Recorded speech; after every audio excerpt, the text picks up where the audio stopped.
ఈరోజు doctor YS Rajasekhara Reddy గారి 77వ జయంతి. ఈ సందర్భంగా ఆయన కుటుంబం ఆయన ఘనంగా నివాళులు అర్పిస్తుంది. ఈ కుటుంబం ఎంత పెద్దది అంటే కోట్ల మంది ప్రజలు కలిగిన కుటుంబం. ఎంతోమంది ఈరోజు రాజశేఖర రెడ్డి గారిని తలుచుకుంటున్నారు.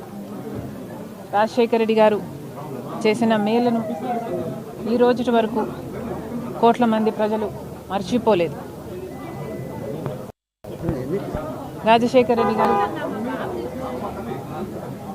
ముఖ్యమంత్రిగా 5 సంవత్సరాలు మాత్రమే ఉన్నారు. కానీ 5 సంవత్సరాలలో ఎంతమందికి ఎంత మేలు చేశాడు అంటే దానికి రుజువు ఆయన చనిపోతే 700 మంది దాదాపు ఆ బాధ భరించలేక ఆ నిజాన్ని జీర్ణించుకోలేక చనిపోయారు.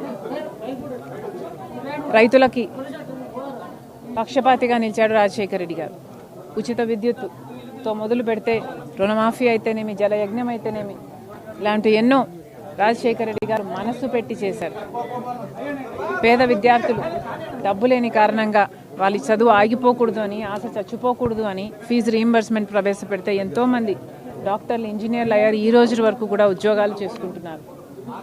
అలాగే ఆరోగ్యశ్రీ ఎంతోమందికి ప్రాణం పోసింది. ఇక ఆశ లేదు, చచ్చిపోతాము అనుకున్న వారు ఎంతోమంది జీవితాలను ఆరోగ్యశ్రీ నిలబెట్టింది. ఉచితంగానే పెద్ద పెద్ద హాస్పిటల్, ప్రైవేట్ హాస్పిటల్కు వెళ్ళి వైద్యం చేయించుకోగలిగారు.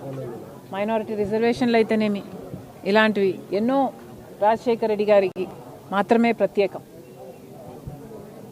On the whole Rajasekhara Reddy garu he was an exemplary leader, an outstanding individual, a great visionary. Rajasekhara Reddy garu in short ఒక లెజెండ్. ఆయనకి మరణం లేదు. మరొక్కసారి ఈరోజు కోట్ల మంది తెలుగు ప్రజలు ఆయనను స్మరించుకుంటున్నారు. ప్రతి ఒక్కరికి రాజశేఖర రెడ్డి గారి కుటుంబం మనస్ఫూర్తిగా కృతజ్ఞతలు చెప్పుకుంటున్నాం. Thank you. Thank you.